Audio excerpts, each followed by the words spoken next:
Say hi to Meta in Slovenia. She's watching right now, and the reason I'm here. Love her.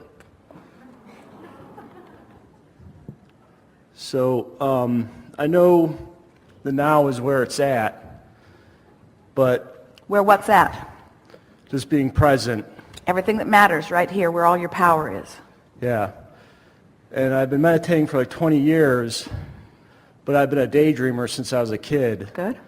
So I would like advice on how to transition from the fantasy to the present mindset.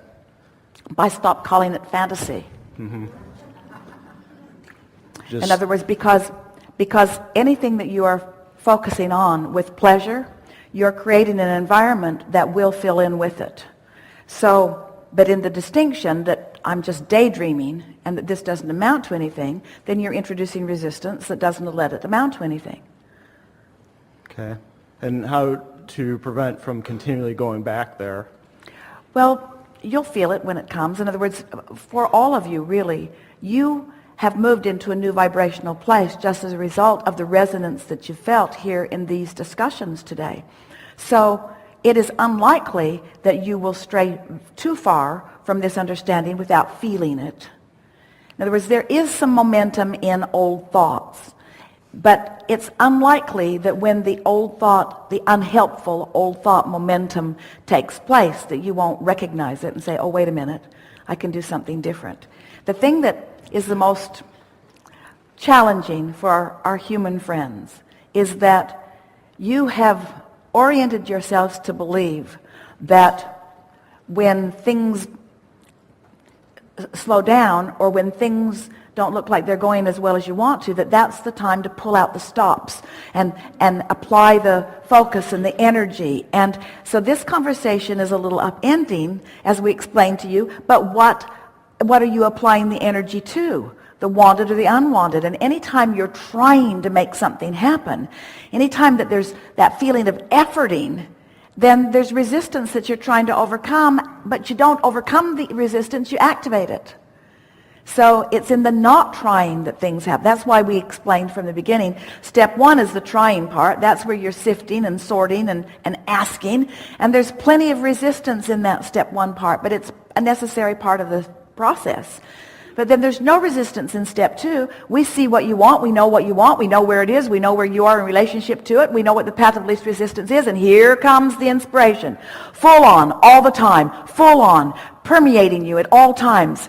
With all kinds of angels of the universe, birds and cats and dogs and squirrels and people and all kinds of, bringing you the message, bringing you the message, bringing you the message. How receptive are you of the message? That's what step three is. Are you chilled out? Are you getting the message? Are you hearing it? Are you trying too hard to hear the message? Are you working so hard you're exhausted and you're not getting the impulse?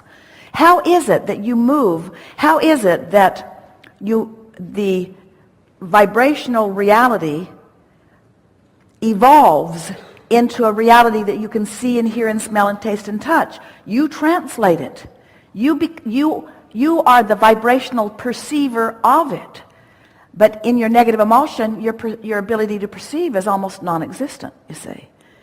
And so it's just a matter of understanding the laws of the universe and recognizing that it's all right not to feel good, but what it means. It means right now, where all my power is, right here and now, that I am resisting the very thing I've been asking for. And that's what's so wonderful to explain to you, is that, first of all, you're the one who asked for it. Second of all, you're the one who doesn't let it in.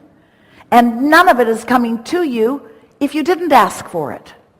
And none of it is getting in till you allow it. So all of the power is yours. And so if we were standing in your physical shoes, the way we would be applying our power is by chilling out. By feeling good, by looking for reasons to feel good, by making lists of positive aspects, by acknowledging the well-being anywhere we could find it. Right. Until that's so dominant within us that it really takes something unusually, obnoxiously big to cause us to stray from it. And for a while, even your own thoughts can be that obnoxiously big and cause you to stray.